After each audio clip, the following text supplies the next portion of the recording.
I'm Dr. John Gartner, And I'm Dr. Harry Segal. and welcome to another session of Shrinking Trump. John, this is our 33rd show, and we began months and months ago to try to point out Trump's decline in cognitive functioning, which we saw as early signs of dementia as well. And more importantly, right now, his severe personality disorder, malignant narcissism, which drives him to lie, to manipulate, to control, and ultimately to destroy the things and the people around him. And after the election, John and I have been, like all of you, trying to figure out, how do we live with this? How do we remain vigilant? But also, how do we remain free from being controlled by it? It's really a very narrow place. You can either put it away, or you can just spend all day long watching television feeling powerless. So our show is called Shrinking Trump, but really these days it's really about understanding this cultural and political moment for each other, for ourselves, and for our audience. John? Well, we only half jokingly said we might have to change the name of the show to Surviving Trump.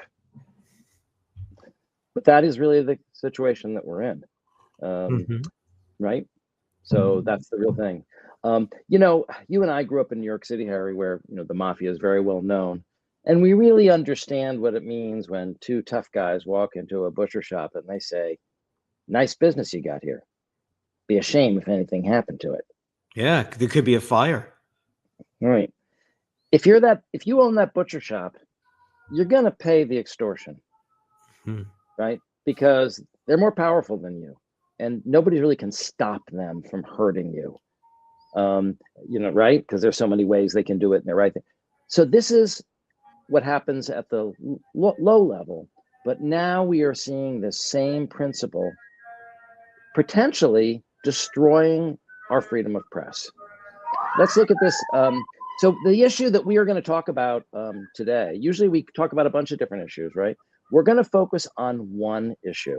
Yes. Which is the utter collapse of ABC. For people who don't know, ABC was being sued by Donald Trump, and on a ridiculous grounds.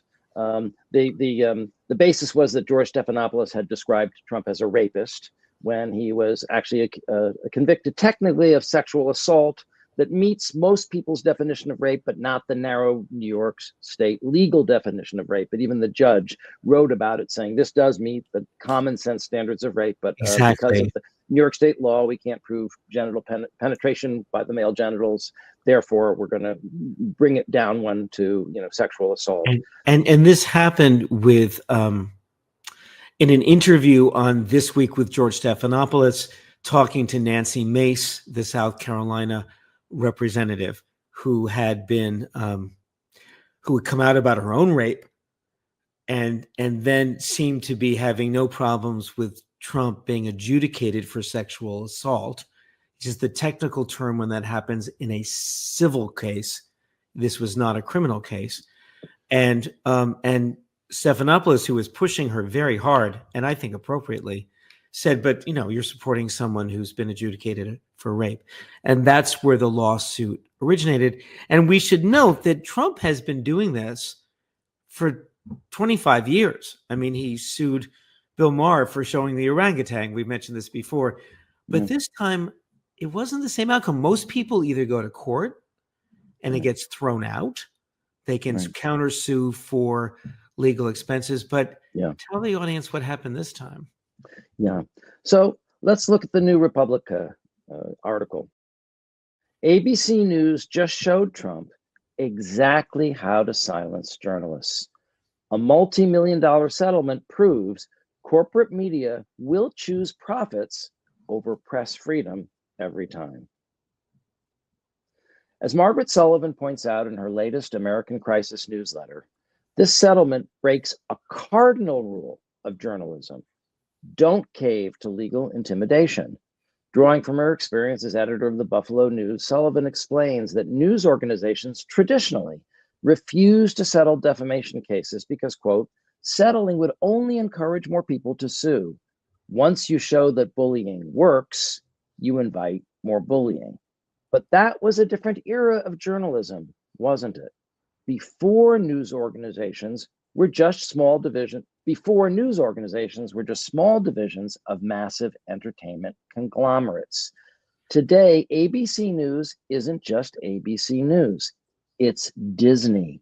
And Disney has theme parks to protect, movies to distribute, and countless other business interests that could be affected by a vindictive president. But Disney apparently decided that legal principle wasn't worth the risk to its broader business interests. And that's what makes this so dangerous. ABC News didn't just cave to Trump, it helped write the playbook for crushing press freedom. The question now is, who's next? It's a chilling question because not only did they settle and admit guilt, but they also contributed millions of dollars to some charity of Trump's or something like that. So it was really despicable. When this first came on the wire, I'd actually been sick last weekend and nothing terminal, but I was at home and kind of drowsy, and it came across my phone, and I sent it to John, who wrote back, "OMG, oh my God!" I never thought I would live to see something like this happen, frankly. Now, this has struck a lot of people very, very hard because it's such an ominous sign.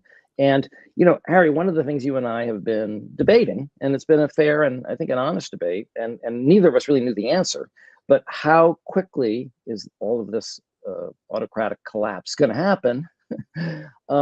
And I've been more pessimistic, saying it's going to happen relatively quickly. And you've been saying, well, wait a minute, there's all these barriers and there's all these procedures. And he hasn't even been inaugurated yet. He's not even in office. And ABC is collapsing.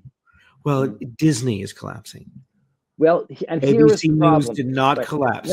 But here's the problem. The problem is now almost all media is corporate owned. And corporations actually have ethically their biggest ethical responsibility is technically to their shareholders. And what Trump has shown a willingness to do is to play Mafia. Yes. Right. Yeah. In other words, it's not threat. It's not just we're going to sue you for libel. All right, fine. Let's get it on. Let's have the libel lawsuit. ABC has and Disney has the deep pockets for that lawsuit. The problem is they also have a business. It involves theme parks. And you know who goes to Disney theme parks, Harry? You know who goes on vacation to Disney theme parks? Trump voters. Sure. But also that's just how Disney makes its money. Look, years ago, if Trump said it's unpatriotic to go to Disney, he could destroy them. DeSantis made an effort towards that. To be fair, DeSantis did fine, but Disney didn't lose anyone going down there either. Disney, the admissions there have been as high as ever, and they make billions. But the point that I want to make, and it really just supporting yours, John, which is, it was about 25 years ago that you started seeing news divisions being owned by big corporations. In the past, the networks were just the networks. There was great prestige, say in CBS News.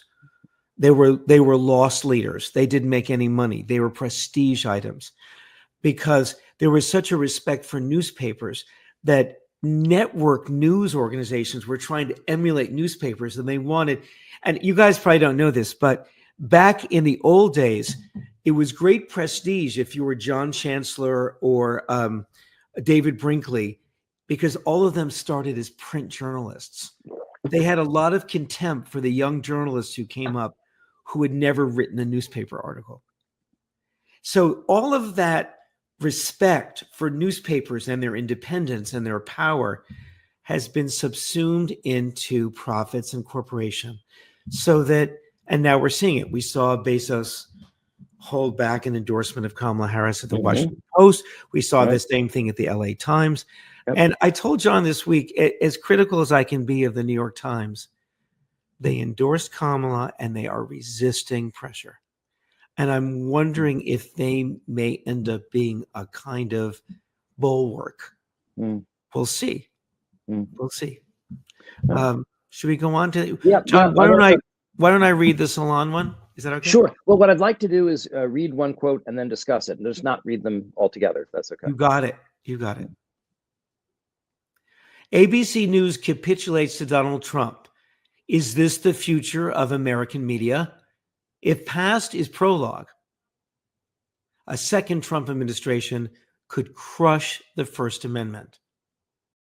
But what about this time? Is ABC News showing the way to the future by, quote, obeying in advance, to use the words of Timothy Snyder, who has written extensively about how nations descend into dictatorships and authoritarianism? Already, MSNBC stars Joe Scarborough and Mika Brzezinski have flown down to Mar-a-Lago for what appeared to be an ass-kissing session with Trump. Deborah O'Connell, who oversees the ABC's news division for Disney, was reported to have dined with Trump's former campaign chairman and newly appointed chief of staff, Susie Wiles, in advance of the settlement agreement between ABC News and Trump.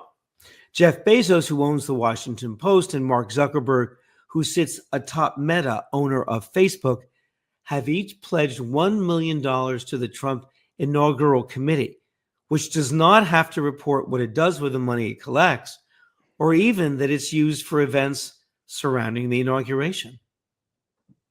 Now, that's just a partial list of the people who have gone down to Mar-a-Lago. There's also Tim Cook of Apple, otherwise known as Tim Apple by demented Donald Trump and his anemic paraphages. The heads of Google have gone down there, and I think they're all contributing. So, I mean, all of the tech bros, but also all of the people who control the press and the communication corporations are all bending the knee. They are. And when we saw the Post withhold the endorsement of Harris, we saw threats of the editorial writers leaving, but they didn't. And we saw a lot of people ending their subscriptions, which I did too. But before you go to the next quote, I just want to say, because we're going to be talking a lot about Tim Snyder. I know you've got a long, interview with him that you want to play. Tim Snyder is the expert on authoritarianism, but like most experts, he has one idea, which I think is really coming to the fore right now. And it's the one mentioned in this article: surrendering in advance. Right. Surrendering in advance. Okay. The one thing we all should not do is what we're seeing them do. Yes, and we're seeing very few instances of people not doing that. Yeah. I think Mitch McConnell's opposing RFK Jr. because his lawyer proposed ending the polio vaccine may be one of the few instances where we see someone opposing in advance. All right, let's go on to the next slide. The next one. The question after the ABC News settlement with Trump is whether the establishment media will pull back from its coverage of Trump, even if his lies will be pointed out as they have been in the past. The Washington Post famously counted more than 30,000 lies uttered by Trump during his first tenure in the White House. After Bezos's payoff to the Trump's inaugural committee, will there be another lie-o-meter capped by the Washington Post? Will there? Question. Good question, right? I hope so, but it depends. It remains to be seen whether Bezos will start to control every aspect of the Washington Post, or whether he's going to intervene at key moments to protect Trump, which he did before the election. We'll see. My guess is that if he really starts cutting stuff like that out, you're going to see mass resignations, and then they'll bring in people who do whatever he says. Yeah. That's how it's done. That's how it works. Right. All right, let's look at this last quote from Salon. I guess we'll have to wait and see. Trump has threatened the broadcast licenses of the major television networks, and has threatened to file more defamation cases. He already filed a lawsuit against CBS News alleging that the network, quote, interfered, unquote, in the election by editing an interview with Kamala Harris so she would appear in a better light than she would have if the interview had been broadcast unedited. This lawsuit would be laughable if it were not for the fact that Trump went judge shopping and filed it in Amarillo, Texas, where there's only one judge in the federal court district of northern Texas, Matthew Kaczmarek, who has made himself famous for putting his thumb down on the scales of justice for conservatives in case after case. Right. It's despicable.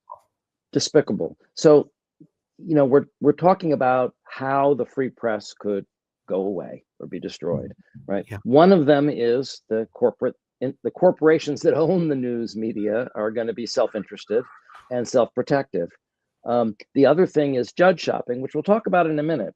But in the CBS case, there's another thing that they're doing, okay, which is that, actually, you know what, before we get to Carr, let's talk about the judge shopping since we're talking about it. So Rex, maybe we could go to the legal dive cover.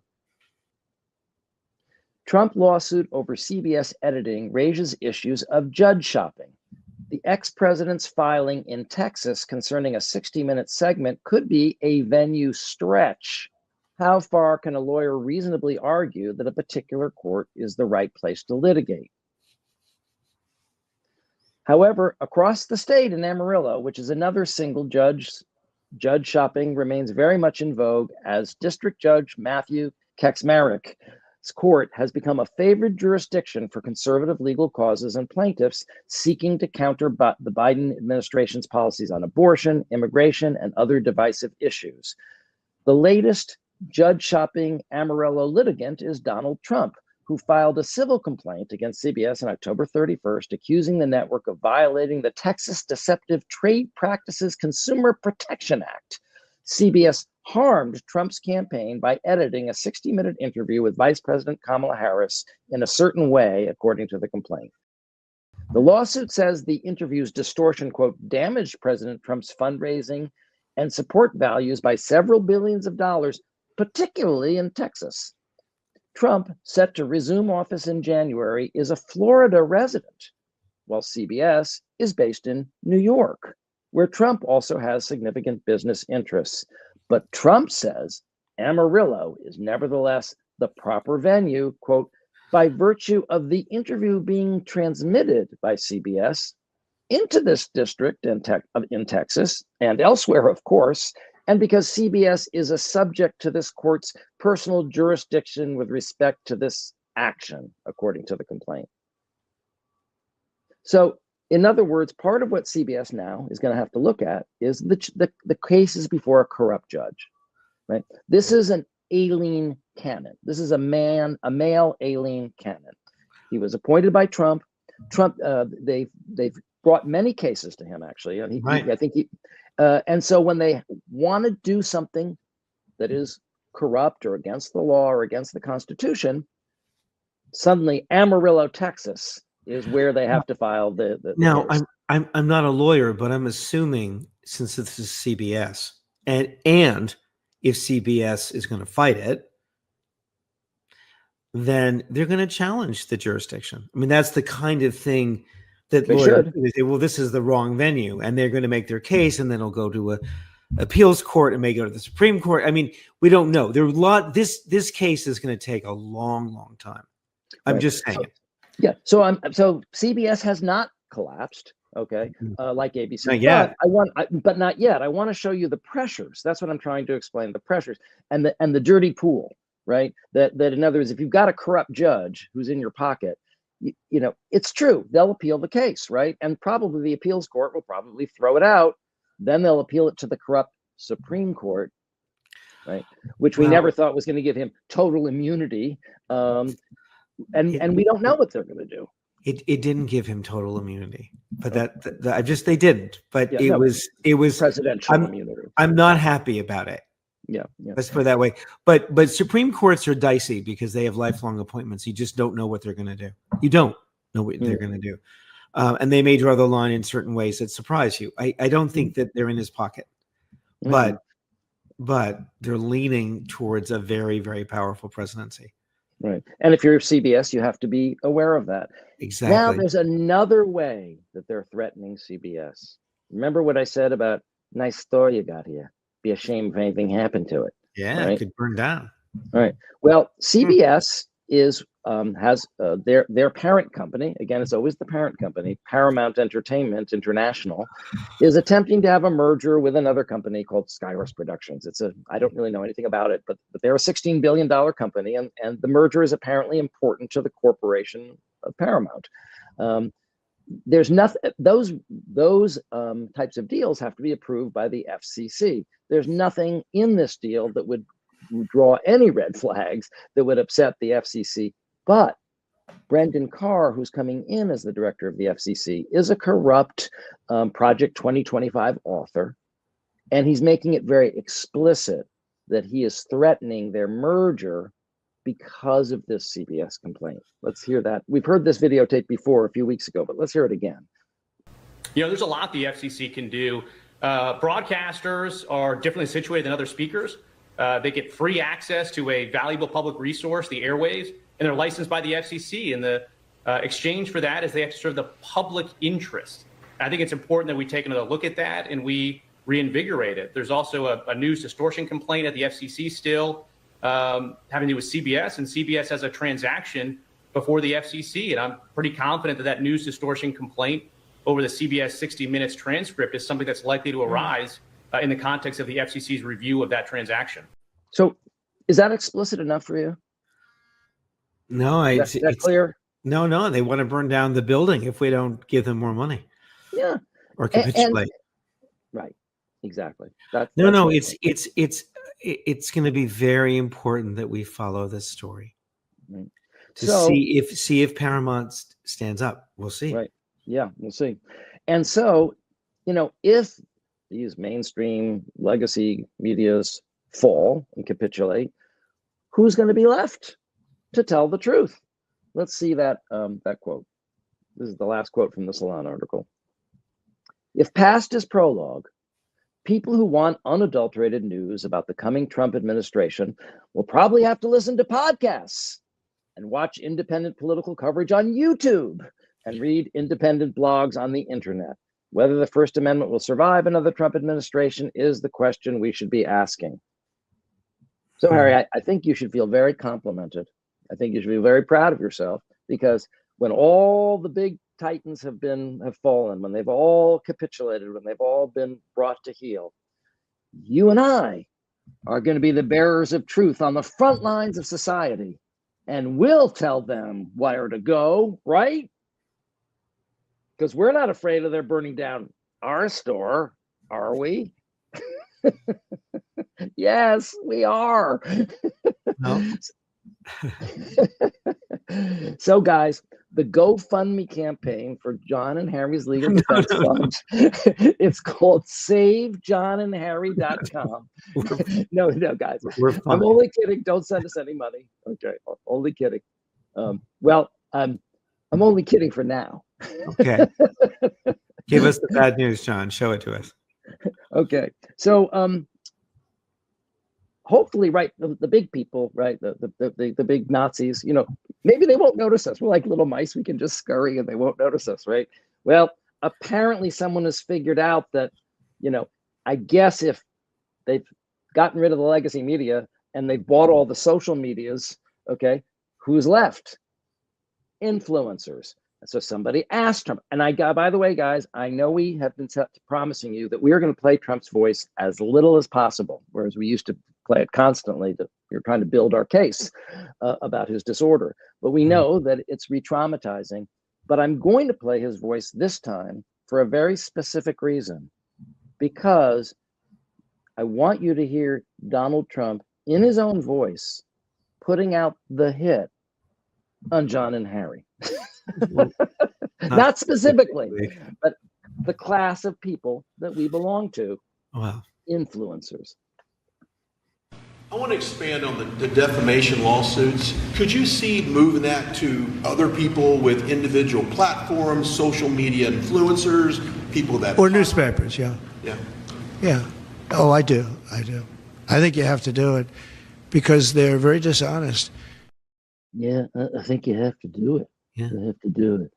Well, also, very you're so dishonest, says the man who lied 30,000 times while he was in office and lies every time he ever says anything. And that's not an exaggeration. He lies every time he is asked a question. No, there's the hood. You know, as I've been sort of saying, you know, the autocracy here is not driven by like genetic ideology like Hitler. It's more like Putin and his hoods. Mm-hmm. It's more hood-like. That's why I think your nice business you got here is working so well for me, at least in understanding Trump. Because so I just want you to think more about that idea that I mentioned last week, that, you know, we could take a little trip down to Mar-a-Lago. What's the song that Jimmy Buffett? I'm trying. Key Largo, Mar-a-Lago. We're going to Mar-a-Lago. Just say that we were kidding. Just kidding. I'm going to say it again. I am. Mika and Joe really screwed up, and I'm ashamed of them. It was cowardly, and then they spent 2 episodes for like a half an hour. It's like, what's wrong? We're journalists. We're just trying to keep our context up. And I wanted to write Joe and say what he always tells everybody else: when you're explaining, you're losing. And that's what he did. All right. Is it time for me to show a few things? Yes, it is. All right. So I've been, like John, I've been so upset about the media. And really just for full disclosure, when I was 7 years old, my father, who was a professor of economic history at NYU, moved us to Washington, D.C., where he became an economic editorial writer for the Washington Post, working for Phil Graham, and after his death for Kate Graham. And I grew up those 5 years in D.C. at parties with Herb Bloch, who I admired, and professional journalists. And there just was such a reverence for good journalism. It was an assumption. It was like we're going to talk later with our guests, but it felt like this was just a core of America. Like how could you ever challenge the media? So when this happened, I was really and as I told the audience, I've been trying not to watch too much media. I'm expanding to about an hour and a half a day, but no more than that. But I have a very complicated internal relationship with Bill Kristol. Yeah. Oh, and the reason why, a couple of reasons. First of all, when he was a neocon at the end of the last century, you know, he was pro war in Iraq.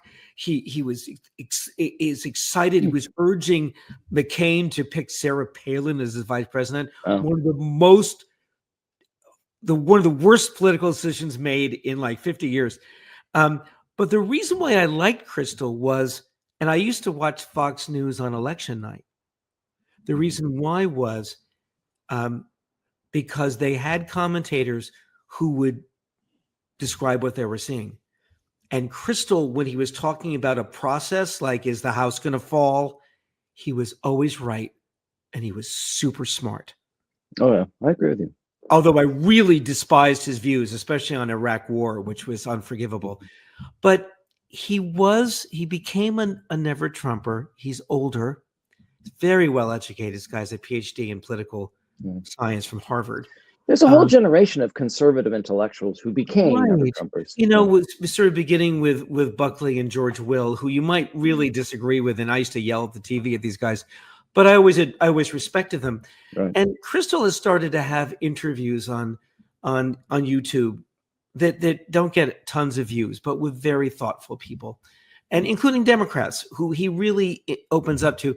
So Tim Miller, who has taken over the Bulwark from Charlie Sykes, interviews Bill Kristol every Monday.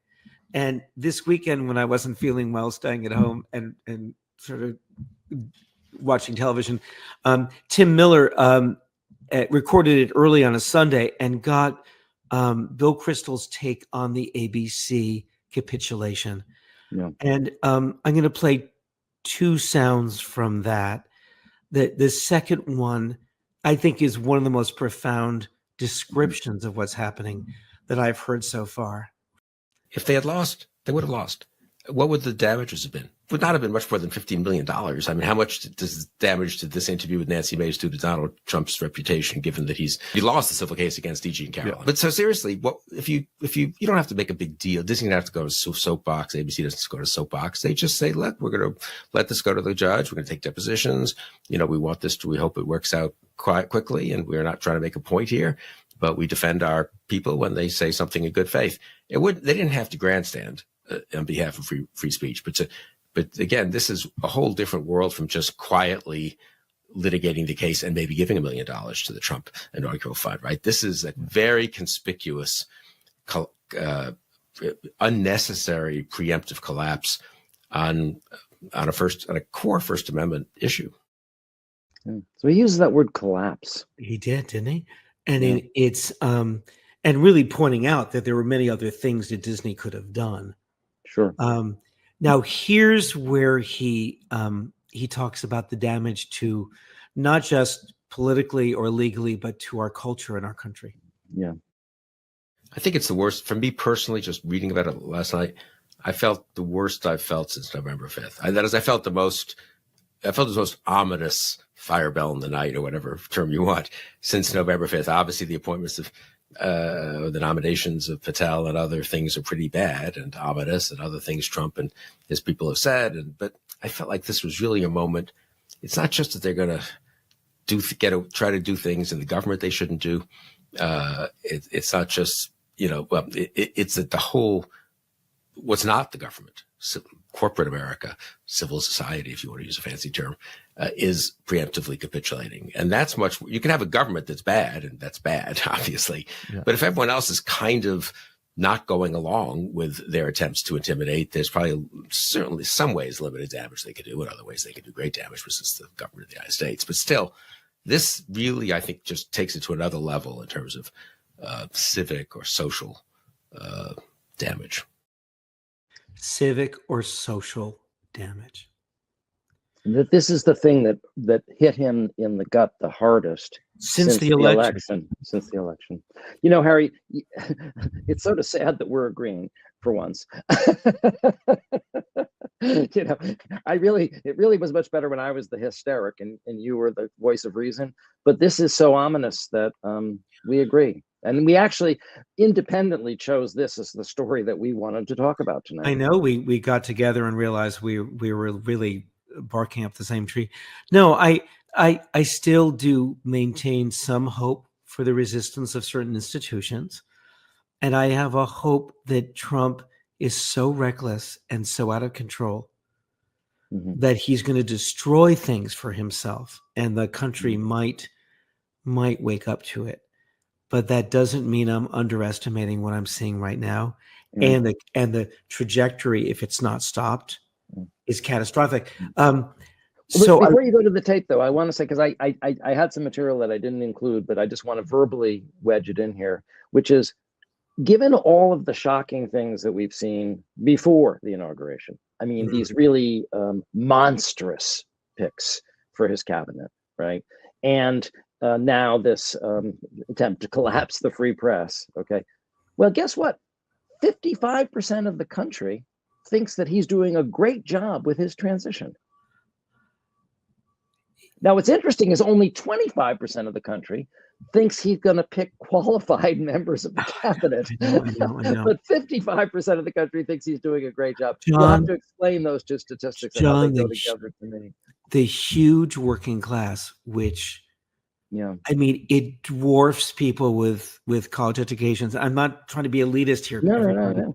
I'm just saying the huge America, which is, we're this big, they're this big. They're furious. They want the government destroyed. They want him to burn things down. And they're mistaking their rage for a kind of honesty in his part that doesn't exist. He wants to savage everything so he can control everything and make his friends richer.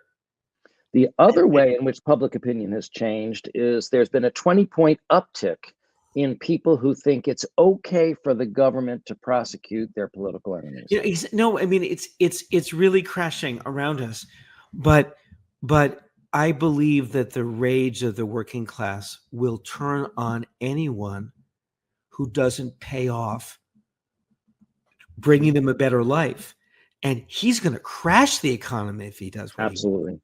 And I don't believe that the government, that the working class is going to stand by him if inflation goes up 5 points because he's slapped tariffs. I'm just saying this is a part of me that hopes for a bad outcome so that we can correct it. I'm not saying it's going to happen. I'm just saying that. Well, and in support of what you're saying, and we didn't put this in the show today because we wanted to be focused, but just to mention it verbally, today, Elon Musk tweeted so much against the budget that he more or less has sabotaged the budget passing. Now they may still pass it this weekend. He's delayed it, but just to think it's about it's an emergency reconciliation bill filled with things Democrats want, filled with things that Republicans wanted. Musk tweeted 100 times and Trump backed it. And Trump backed it. And this is going to destroy Mike Johnson as leader of the House. It will destroy him. Which, by the way, which isn't unintentional, because even he, right, is not 100% aligned with the mission to destroy America. He actually has tried to keep the government from shutting down. There's been several times where he's been and so what they're going to do is punish him for that, because they want maximum chaos. Shut the government down, sure, why not? But like you said, this is going to affect regular people. One of the other things that they're floating, and they may not get away with it, they probably won't get away with it, but Elon Musk is saying he wants to abolish the FDIC. Okay. For those of you who don't know it, that's the agency that ensures that cash kept in the bank is safe, because before the FDIC, there were runs on the bank. John, let's not you don't think alarm our audience more than we have to, and it's not something that anyone is seriously contemplating. And if it does, we'll get enraged about it like everything else. Listen, let's move on to so we mentioned Tom Snyder. Tim Snyder? Am I getting this wrong? Yeah. Thank Tom you. Snyder was the old late night host that we used to watch. Yeah, that's right. The Tomorrow Show. You remember when we were young? Tim Snyder, who was a professor at Yale, has written a book on tyranny, and now has written a new book called On Freedom. He was on with Rachel Maddow. And by the way, folks, if you're not watching Rachel Maddow once a week on Mondays, I urge you to. She's doing extraordinary work. I think of her as a gift, an American gift. But she interviewed Tim Snyder, and he said a few things that I thought were so wonderful. And I went to YouTube, and they hadn't posted the Rachel Maddow show yet where I could pull that off. They showed her A block, but not the interview. And so I did a screen capture of the audio, but you can't do a screen capture of the video. It comes up black. So Rex was nice enough to take a photo I took of my computer screen. Of my computer screen. And we're going to play the audio. So those of you who are listening to this, it won't make any difference to you, but this is Tim Snyder on where to go next. And I guess when John talks about being the alarmist, and now I'm joining in, this interview with Snyder made me feel a little bit better. He's very, very pessimistic, but I really appreciated what he had to say. Rex? When you look at the examples from our contemporaries in other countries who are contending with systems like this, but also the history of this type of government, are there lessons to be learned about how to stop a slide into oligarchic domination, how to resist it, or how to try to retain our rights and the things that we enjoy about our government against those kinds of forces? I think, first of all, we have to be able to keep it positive, not in the sense of saying everything's great. It's not. It's terrible. They're trying to break the government, which means breaking the country. positive in the sense of we should have a shadow cabinet. We should have a list of people who alternatives to these same people. So we can look and say, hey, this person could have been Secretary of the Treasury. That person could have been Secretary of Defense. Have those people so that they can give positive alternatives as people and give positive alternatives as policy, but also to have someone so that the journalists can talk to them for the next 4 years. So we don't both sides everything. So it's not like vaccines plus minus, but hey, let's talk to somebody about how good vaccines actually are, what we actually could do. Let's talk to someone about how we can prevent car crashes and what that would look like. We have to think about opposition in the sense of what an America could look like if we had other people, if we had a real elite. What do you tell people who feel overwhelmed by, as you say, how bad it is right now? I think that one of the things that has rocked a lot of people since the election, even people who didn't like the election result, is that the sort of the worst things that you could imagine, particularly in terms of nominees, like Tulsi Gabbard for the Director of National Intelligence is kind of the worst choice that you could imagine. Robert F. Kennedy Jr. for Health Secretary is, I think, the worst choice you could imagine. FBI Director Kash Patel, definitely the worst choice that you could imagine. And the succession of those, like it wasn't just Matt Gaetz, it was all these others that are as bad as I think it could probably get. I think is overwhelming to people in the sense, and it also cumulatively makes people feel like, well, I'm not even sure which of these to focus on. Maybe I shouldn't focus on any of this and I should just check out. Yeah, I think we can start with none of these people should hold any position of responsibility at all in any country at any level. That should be the starting point. We can't normalize it. The second thing is we can classify them. Some of them will destroy the government because they're incompetent. Some of them will destroy it because of conflicts of interest. Some will destroy it because of ideology. And some, like Musk, will try to destroy it because they want to pick up the pieces. So we can classify them. That can make us feel calmer. And then in terms of what we actually do about it, we have to try to get over the line as many of these people as possible. Like respectable Republicans should not be voting for these people. And then once they do, we have to move on to thinking about the 6 terrible months that follow. Chronicling that, the Democrats should be thinking not about this lost election, but about what things look like in June of 25 and how things could be so much better than the terror that this group is going to bring us to. And that's in part that idea of a shadow government, that Democrats, you're saying, should be standing up, or respectable Republicans, or never Trump Republicans should be stepping up and saying, no, this is actually what the Director of National Intelligence should be doing in this situation. This is what the Transportation Department should be doing in this situation. I think Harris or Pelosi or somebody else should actually have a list of people who are the shadow cabinet, whose job it is to talk to the press every day, not just about what's wrong, but actually about, hey, what the government could do. Because it's that lack of imagination. When things get terrible, we're going to think, okay, terrible, let's have less terrible. But we should be thinking about, hey, we actually have great people in this country, and we could have had a much better version of all of this, and we can get to that. I love the idea of a shadow government. I wanted Kamala Harris to do exactly what Tim Snyder is saying, to come out every day. This is what we would do, to have to say this is who I would have picked for Department of Defense, et cetera. And I love his point that you can't get trapped into terrible versus less terrible. It should be terrible versus alternative. This is why vaccines are terrific. And I think that Rachel Maddow is being watched by not just people on the left, but no Trumpers on the right. And they're all quoting Tim Snyder. Everybody's quoting Tim Snyder. Yeah. So and this week, Kamala Harris, the news is, should she run for governor of California or try to gear up for another run? And my feeling was, do this. Doesn't matter about whether you run for president or not. Stand there and point out what's happening every day.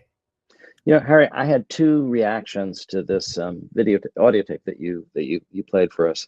The first is, it's a great idea, and so I understand why you chose it, because we're looking for solutions, right? And he's offering a solution, that this is something proactive and affirmative that we can do. Of course, that a lot of our audience are older. So they remember the old days, right, when it was the tradition that whatever party won the presidency, right, basically all the former presidents and the rivals did not criticize the new president, right? Because the point was we wanted the country to be successful as a whole. So we put partisanship aside to support whoever is the president. We want them to be successful. right? Because they're leading the country. I know this sounds very, very quaint and foreign to the ears of probably a lot of people, but this is how we used to do it, okay? And the reason I'm mentioning that context is because, you know, the problem with the Democrats is they're still addicted to the way we used to do it. And so while this is a good idea, a very good idea, I would put my money on the Democrats not doing it. Okay, John, I hear you, and I'm not optimistic, but this guy is being listened to. Really, I mean, he's quoted in like 2 articles we've already mentioned today. That this interview will be listened to and thought about. In fact, he may end up being someone who advises the Democrats on what to do. We don't know. That would So be great. let's see. But look, we have to embrace good ideas and share them. We just have to, even if they don't come to being. Otherwise, we're just sitting and waiting for the apocalypse, which I have no intention of doing. No, I appreciate your bringing to our attention, you know, different forms of resistance. Actually, one resistance that I was going to bring, and again, we're trying to pare things down, is just today, a website opened that is jointly sponsored by all of the federal unions, okay, to start a process of resistance to protect federal workers. So just today, they started a website. I'm glad you shared that, John, because that's really important. That's a very powerful resource if they use it. Yes, sounds yes. like Actually, I'm sorry I'm not showing it, but you can look it up. Now that you mentioned that, I wish I had shown it, but it's there and it exists. And it's funny, if you read it, they kind of admit that things are evolving. You know, like stay tuned. You know, I signed up for their email list, so I'll let you know how things develop with their movement, because I'm on their list now. That sounds great. So, John, I'm so happy to be able to introduce our guest today. These are people I've known for a couple years. For full disclosure, I met them at a restaurant in Venice a year and a half ago. And they're really extraordinary people. Dr. Josef Rabenbauer is a medical doctor trained in Germany who specializes in psychotherapy. And Simone Adams, his partner and wife, has a diplomat in psychology. She's a psychotherapist who has specialized in body psychotherapy. But there's much more to them than just these credentials.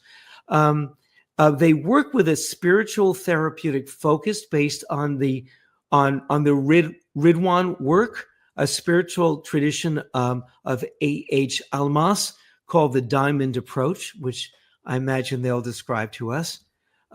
Besides usual meditations and awareness practice, it includes the practice of inquiry with a partner and self-inquiry, a dialogue based in mindfulness. Simone also writes to me, we have done a lot of research and therapeutic work on the traumatic consequences of the Nazi regime for the second and third generations. For 6 years now, we are also trying to address the meaning of crisis in our work. How does psychotherapy and spiritual practice succeed in times of multiple crises, disruptions, and social, political, and ecological challenges? So with all like that, we should talk to. Don't you think? So we're so happy to welcome Josef and Simone. Welcome, Josef and Simone, to our program. We're so excited to see you. And after the introduction I just gave of all of your credentials and your interests, I wanted to open up the discussion to you. How would you like to start? And you certainly mentioned a very important poem that was sent on this day 80 years ago. 80. Yes. Yeah. Would you like to say something about Bonhof? Yeah. Yes. Dietrich Bonhoeffer, this guy who wrote exactly today, 8 years ago, a poem which we like to read, or you like to read. But he's very inspiring for us, because he wrote all this stuff when he was in the Nazi prison and was killed there.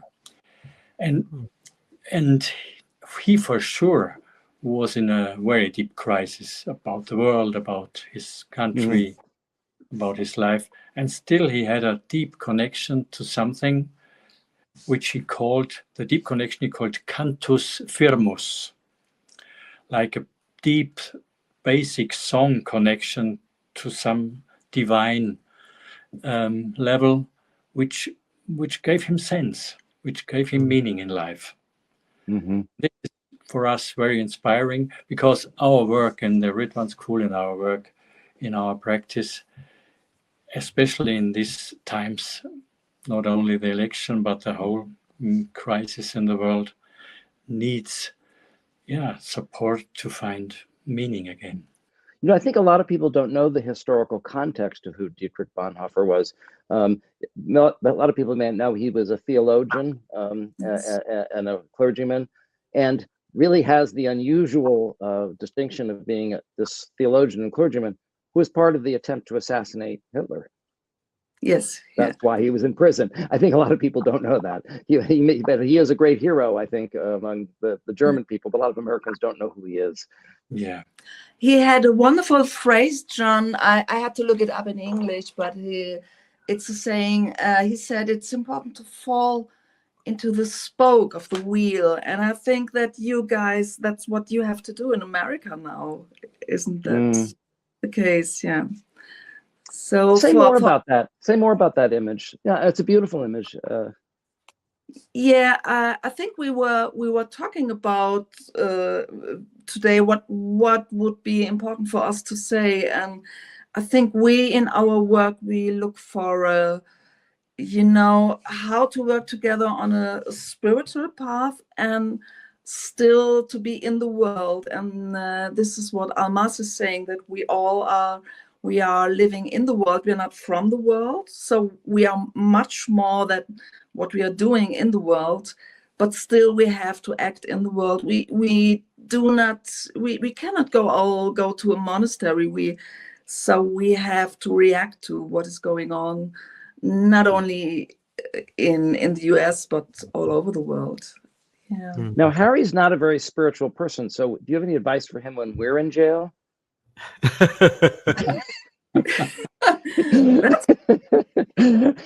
Yeah, the 1 minute meditation which you recommended last time, that would be would you I've been doing that a lot. I've been doing that a lot since last week, and it's been helping. Yes. I just want to say that. Yes. Well, I've been doing a lot of meditation since the election in your country, but also since all the changes here in Europe too, and in South America. So in this crisis in all the world,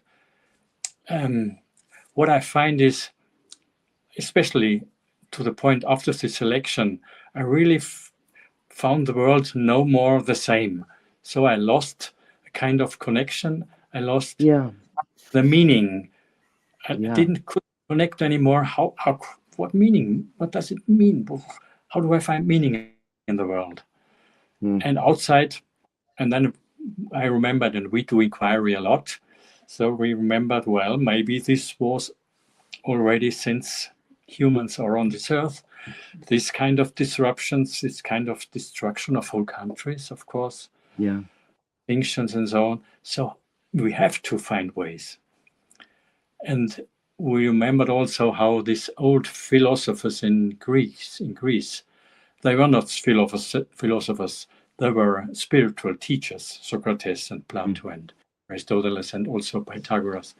They were teachers and had schools, and they also felt a lot of meaning crisis.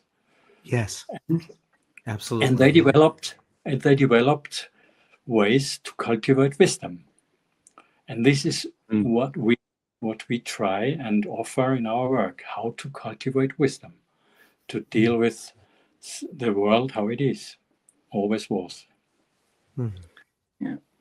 I was thinking about how I would say, at least up to the election, that we always thought it started, I would say, also with the war in the Ukraine, that we thought of ourselves as a post-war generation, and now we feel, oh no, we are going to And to be honest, there were always was war, but we just thought it's at another time or it's in another nations. And maybe there is something about this that also, even that we are connecting now, that we are relating, and it's not about nations, it's about human beings fighting against something which is against humanity. So Yes. yeah. You know, so are there parallels? I mean, there are obviously, but what are the parallels that strike you the most deeply about what you see happening in America and what you've studied as happened in the past in Germany? And I know you've worked with people who are second generation Holocaust survivors to help them find that meaning. What, in a way, I think you put it very well. We thought we were part of the post-war generation, right? And now it's happening here. So it's a kind of re-traumatization, I would imagine, especially for people in some ways coming from Germany. Yes. Yeah, well, in our country, it's also with these right-wing parties and all around us, Italy, France, Sweden, and in Austria, they will reach the majority for sure, these right-wing parties soon in the next election. It's very clear. So we are in a not post-Nazi, but in a neo-Nazi area, which is already happening again. So it's, of course, traumatizing for all of us, which are open for humanity. You know, one thing that I've been thinking about when I think about the ideology of Hitler is that in this moment, I know that Trump has his ideology of make America great again, but it's all about him. It's really following the Putin model of autocracy, right? Which is the oligarchs, the destruction of the state for financial gain and political power, which it does seem different from the Second World War, where it seemed to be ideologies that were fighting, and then we had the ideology of Marxism in the Soviet Union versus the free market of Western Europe and America. But now it doesn't seem to be about ideas so much as it about raw power. You know, if Putin wants to go in Ukraine, he'll just do it. It doesn't. It's not really an ideology. It's greed. You know, does that sound right to you? Yes. Well, not completely. I read about some Russian philosopher, and Putin is a very close reader of him. I don't remember his name, but he has all these ideas Putin has. So there's also an ideology behind his thinking. So it's not only, but I guess it's still different because the whole political situation was different in the Third Reich in Germany. And still, what I found the most similar was a guy wrote. He was living through the Third Reich, and he wrote what he found the most interesting was not that it was a revolution or a bloody fight, but it was a disgusting fight. This was his description. It was the most disgusting, not revolution, but change. And this is very similar because I also find it in what Trump does very disgusting. So this is Sebastian Hafner. He wrote the story of a German. That's what he called it, and it's like a diary. And what struck me, there are a lot of parallels, but one was that he said, you know, Hitler was supposed to be seen as ridiculous. People used to laugh about him, and this. Yeah.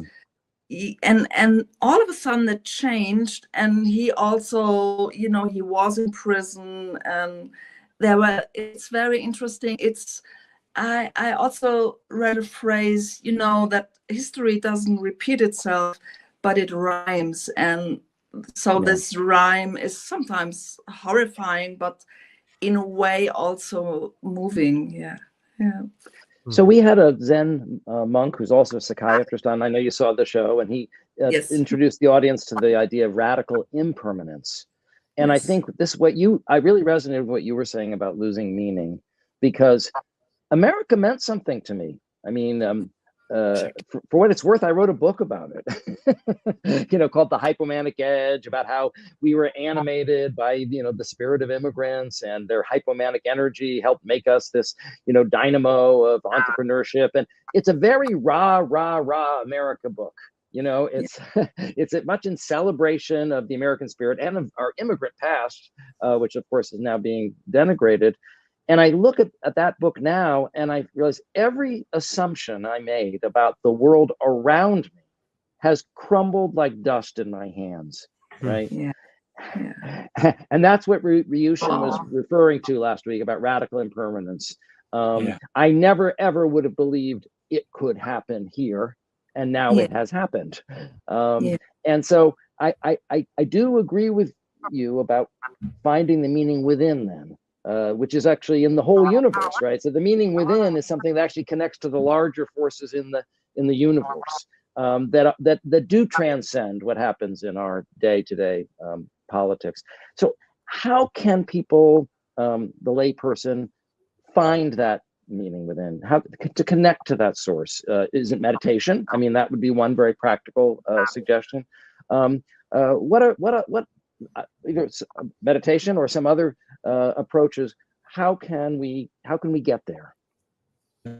Would you go back to Bonhoeffer's Cantus Firmus, which is a wonderful Latin word? First, what makes this connection is when I'm in this Cantus Firmus, in this basic connection, which is bigger than just the momentary meaning crisis. It allows my soul to be really there, and like in an equanimity, in a good presence, and not to retreat into just spiritual, but in order to respond in a responsible way, responsible way. Responsible. I like that. In a responsible way, because I'm so there, I can respond, and there are ways to be present, to be there, like meditation, like this inquiry.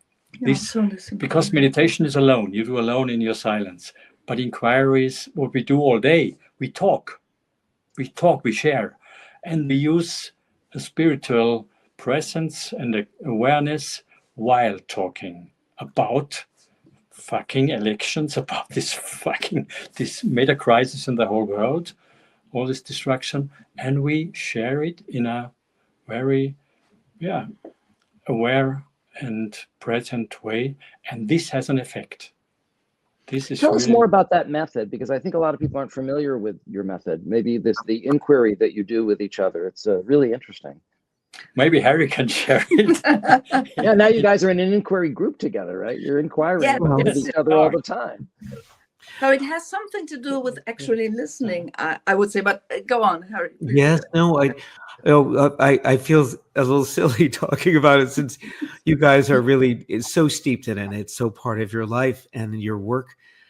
What's introduced to me is that when Simone and Josef and I meet every few weeks, we each take 15 minutes to talk freely while the other two are listening deeply.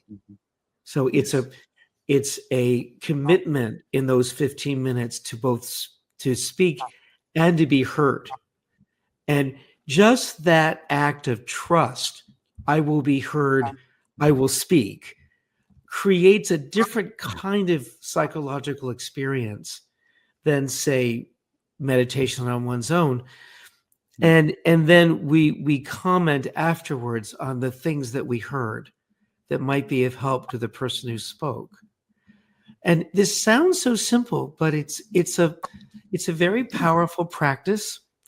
And I think, just to pick up on what Josef and Simone were saying, I'm still thinking about getting into the spokes of the wheel. But that notion of being deeply in your own psychological presence, spiritual presence, if you like, but keeping your other foot into the world. And I think the inquiry mirrors that, because you're speaking from yourself, but you know you're being heard.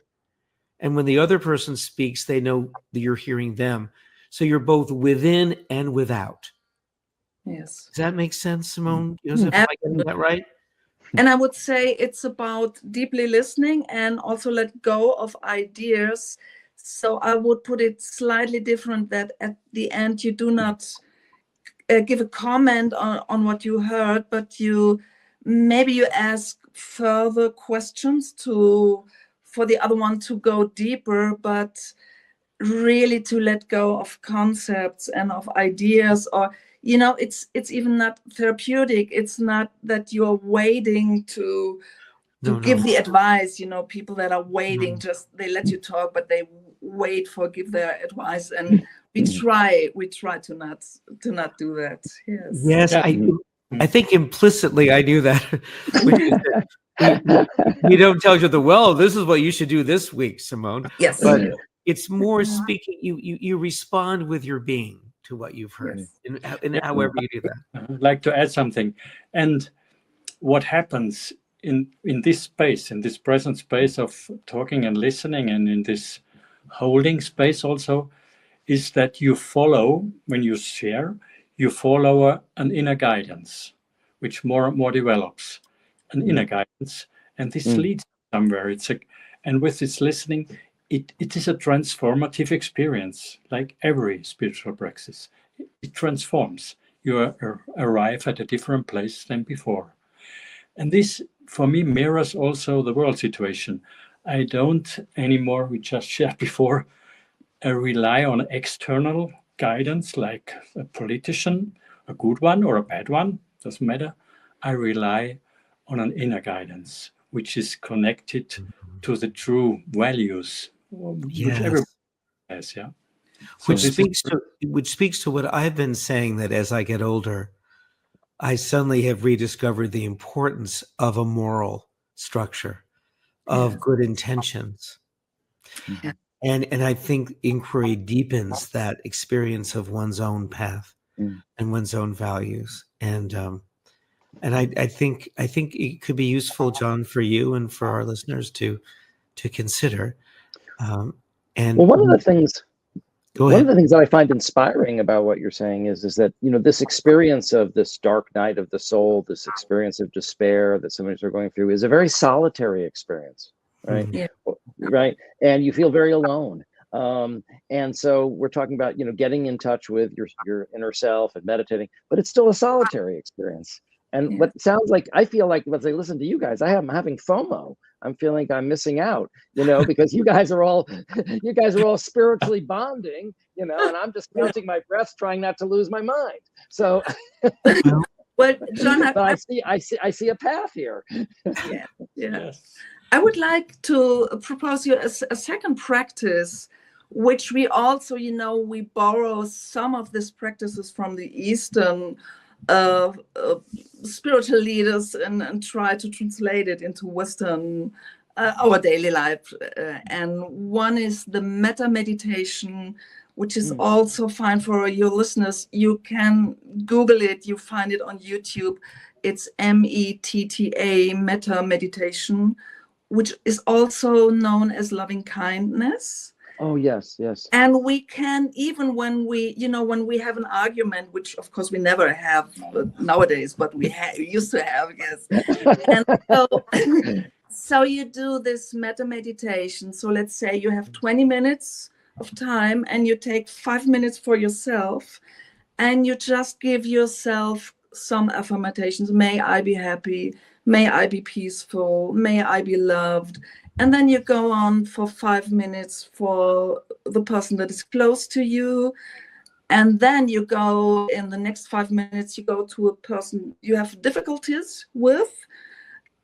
You do not need to pick Trump. You can pick someone you have some difficulties with. I'm going to start a little lower on the hierarchy. I like the I think I got to start lower on the. And what in Buddhist traditions, what they do, the last person, the fourth person, could be the cashier or someone you see occasionally on the street. But when you do that, you get a sense of me as well as the other. And it's a very interesting meditation, and I had a lot of interesting experiences with that. Yeah. What's beautiful about what you're saying is what we're seeing today is mass cruelty, right? That's part of what Nazism is. That's part of what Trumpism is, right? This mean-spiritedness, this dehumanizing of immigrants, they're going to round everybody up and break up families and pull people out of the country, and they're going to prosecute journalists. It's all so rageful and destructive and mean-spirited, and everyone is responding with fear and trying to hide. And what you're saying is by getting in touch with the loving kindness inside of us, right? It's almost like a super antidote. Yes, Yes, that's so absolutely. true, John. Yes, yeah. Exactly. Yeah. Certainly beginning with ourselves. It's an antidote for ourselves. And I think this wonderful, I know we're limited with time. Simone, you had sent us a photo. Did you want to talk about the photo? Yes, just a minute or a few seconds about this dog. Would you, Rex, show us the dog? Yeah, I thought about this because I love this picture. I felt like as we went on to the election, we put all our hopes on Kamala, and I felt like the next day, okay, this is up to us. There's no one who's going to save us. So the dog is off the leash and he has to take it by himself. And I get a feeling of, we have to find some, how do you say that? How self-restrained or restraint also. Yeah. Self-control, self-awareness. Mm-hmm. So we are trained in a way. We have our methods to find stability, and that's I like the image. I do not know whether it's helpful for you to get a sense of. It's not a wild dog. It's not running everywhere, but there's no leader. In the inner guidance, he's choosing now again. Yes. And he's crossing the street in a crosswalk, so he's structured, right? Yeah. Well, I'm always the guy who takes the negative approach, and it's like, if this is our hope, a dog learning to take care of himself, then I think we're really screwed. But I appreciate the sentiment. I do. I know what you're saying, and I appreciate it. I actually would like to hear the poem from Bonhoeffer, though. I want to hear that before I leave you. But John, I just want to say that when people's anxiety gets higher, they have problems with metaphor. It's this was a metaphor. But it's a metaphor. I'm thinking of this poor dog running around the neighborhood, not knowing where the hell to go. Or that's called identification, John. You're identifying with the dog. So we go back to Bonhoeffer. That's a good place to leave, I think. Let's hear it. Please, I'm so looking forward to it. Just the first lines are by gentle powers. Faithfully surrounded, protected roundlessly, consoled by grace. That's how I long to live these days together, close by your side, to start the coming year. Our hearts are tortured even now by evil days. The burdens of the past are hard to bear. O Lord, grant our scared souls the salvation. Therefore, you have created us and saved. It's a bit longer, but I leave it like that. Oh, amen. Beautiful. Amen. That's beautiful. Beautiful. Very inspiring. And he wrote that in prison and not sitting on the couch. Yes. Right. So we're complaining about our circumstances, right? And trying to find meaning, but look at the light he found in the ultimate darkness. Yes. Yeah. Well put, John. Well, you two, I feel like we've taken a tour around the world together, the four of us. Yeah. Thank you so much for coming in. It's such a delight. So glad to have you. Very nice meeting you. Thank you for having us here. Stay well. You too. Be well. Bye-bye. Thank you for your work. Yes. Thank you. You're so welcome. Yes.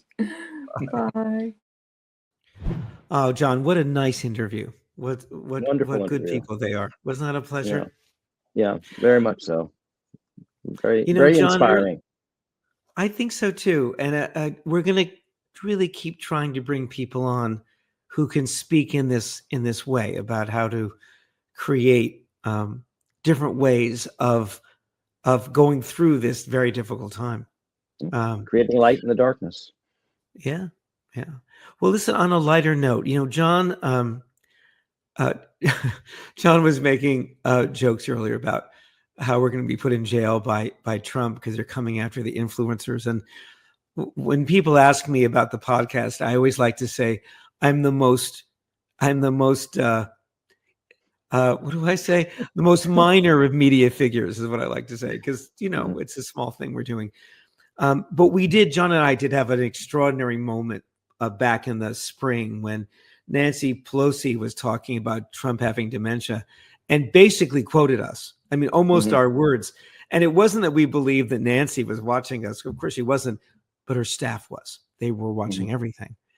Well, it came to my attention this week when I saw George Conway on Morning Joe that it seemed like I've had an impact in a way that I never imagined. Rex, you want to show the photo? Now, what a poser. Well, what a hairy wannabe. I mean, I just want to say that you can copy my clothes. Harry, I just want you to know I've always thought of you as a fashion icon. Well, I am pleased, George, that you're dressing like me now. If only you were as handsome. I didn't know you were going to say that on the air. That's funny. All right. All right. What do you have next for us, John? Well, we want to get back to viewer mail. It's something that we've really enjoyed. And Harry, actually, we can alternate maybe reading these, and some of them have more than one comment at a time. But the basic theme is I've just been, to be honest, we've really talked about whether to continue with this show. I mean, there's a lot of good reasons not to. The basic premise of what we came on here to build a case. We did, but that case is moot to some extent at this point, right? To try to convince the voters that he was mentally ill and demented and shouldn't vote for him. That takes a lot of time. It actually loses money and is obviously making us more vulnerable to, civil and criminal penalties. More than we would. I remember I had dinner with a colleague, by the way, and I said to him, I'm just curious, because I've had a lot of people say to me, are you worried? Or I'm worried about you, or are you going to be okay? I mean, I've had a bunch of people say that to me. And so I was having dinner with a colleague and I said, John, just ballpark gut, what do you think are the odds that Trump won't sue me for calling him mentally ill in violation of the Goldwater rule? And he took the seriously. He says, about 50-50. So, do you feel lucky, punk? Do you feel lucky? That's the question I have for you. One question. Do you feel lucky? Okay. It's not my fault that my imitations are bad. Okay. But so in that light, I will tell you the one reason that I do feel we should continue. And it came from our guest, Ryushin, who said, because we were talking about feeling helpless, right? And we said, well, what can you do? He said, just do good where you are. Right. Just reach out to the people. It might be one person. Just reach out to the person, next to you who you can touch. The truth is, the other thing is, we've lost 90% of our viewership. That's not 90. No, we were in the 200,000s, and now we're more in the 20,000s. I'm not taking it personally. Maybe I should. It settled into about 100. It's more like 70% we've lost.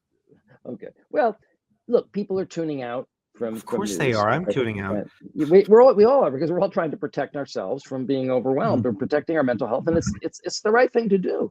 But when I read these comments, the people that haven't left are so grateful to us for continuing the show, because just like your guests, your friends were talking about, right? By being able to speak about these things, by being able to face them honestly, by being able to share our insights, it helps us cope.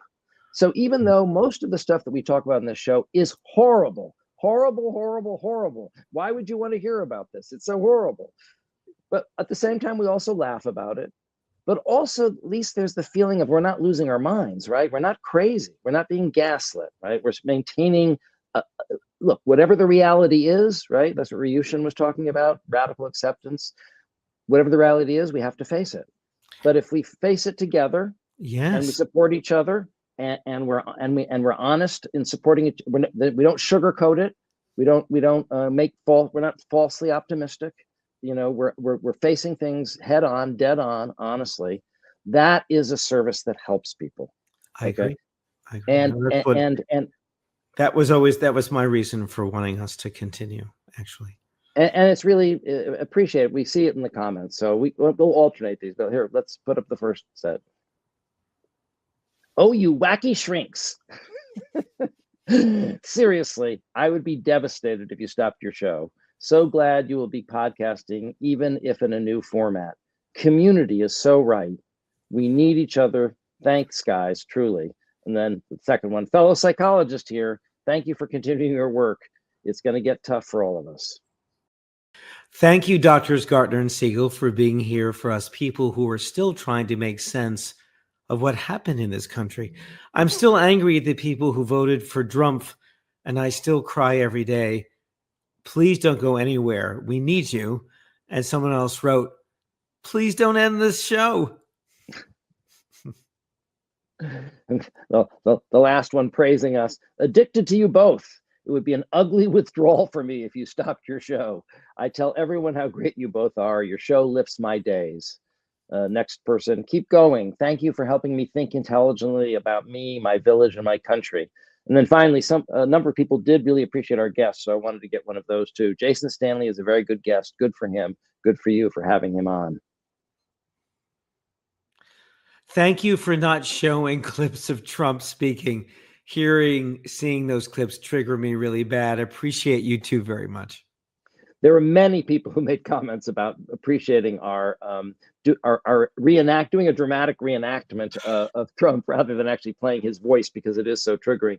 Today I did for one special reason, as I explained, that since this is where he's actually formally announcing that we are open season on people like us, I thought we should hear it in the original German.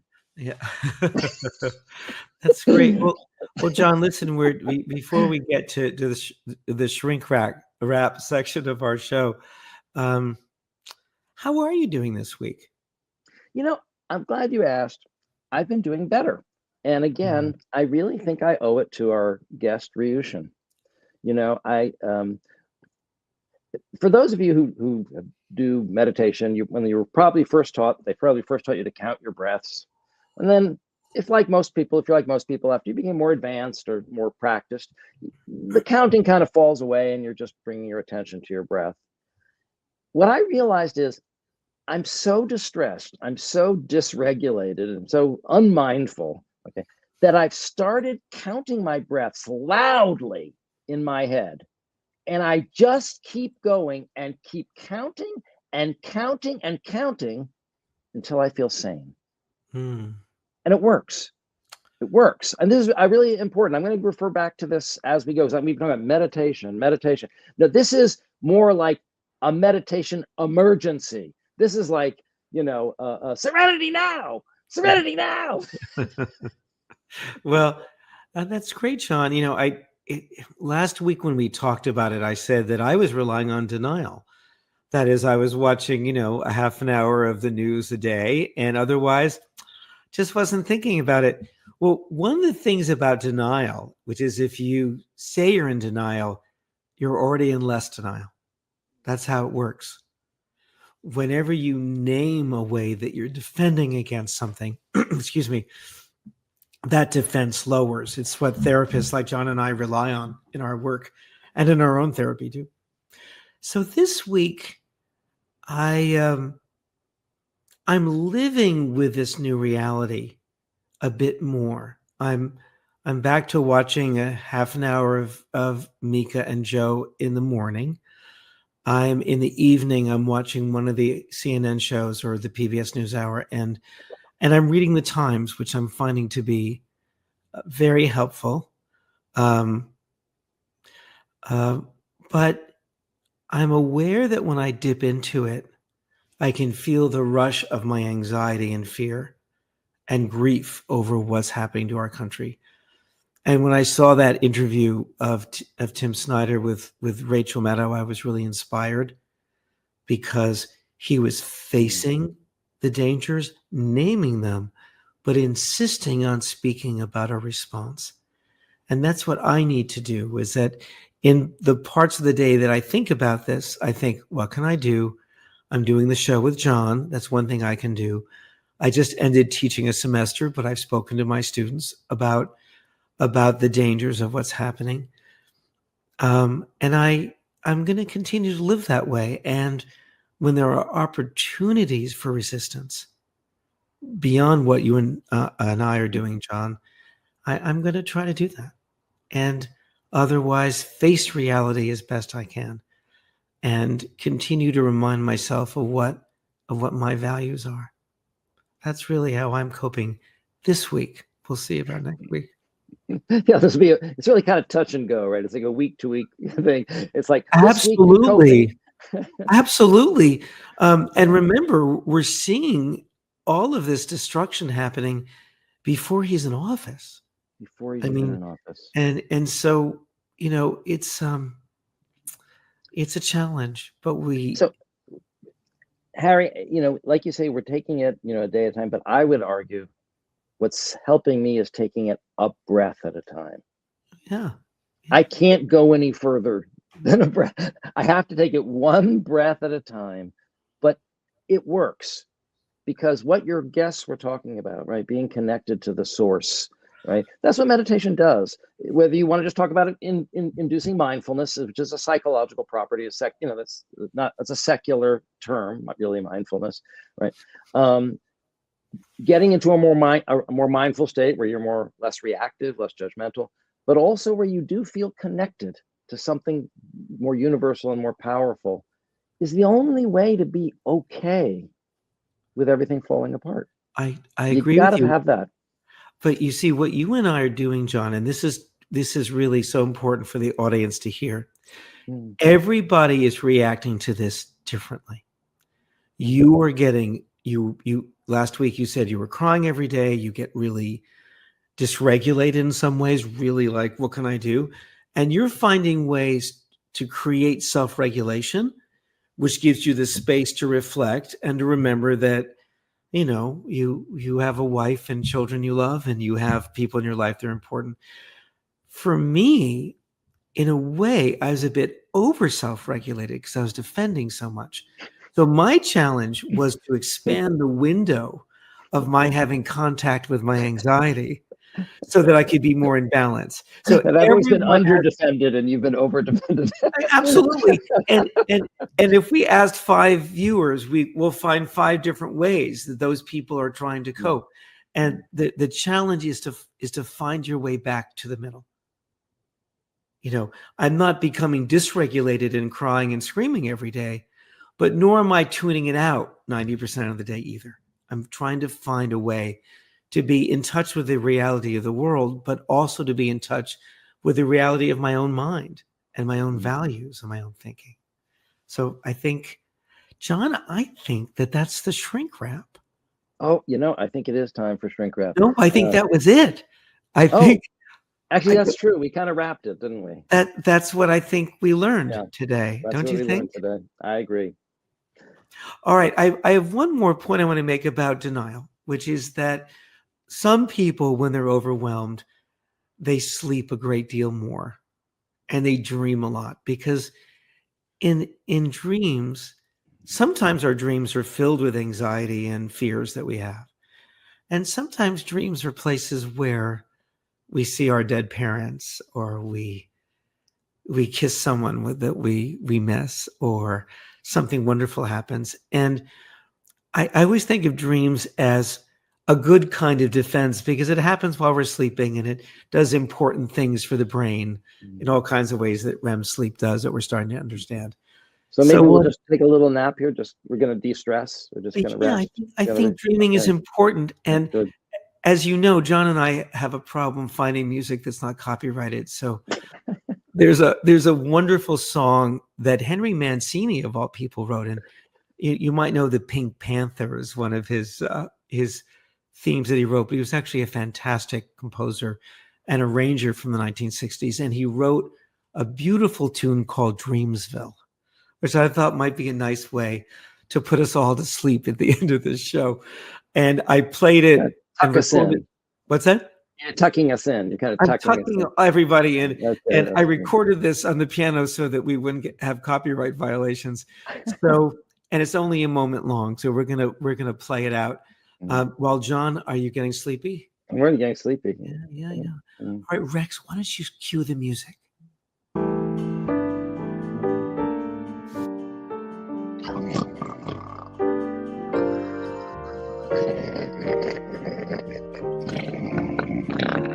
Okay, John. Hey, John, it's okay. It's okay. We're fine. Go back to sleep. It's okay. I dreamed Trump won. Hey, listen to the bridge is coming. It's really cool, but go to sleep. Here we go. Okay. You didn't win, right? Oh, that's good. Okay. Here it is. Now the bridge is going to help you sleep. Listen to it.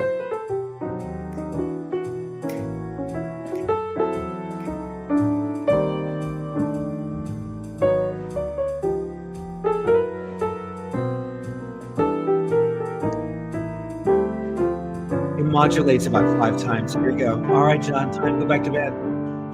Lie down, go to sleep. I'm not sleeping now. Good night, everybody. Good night, everyone.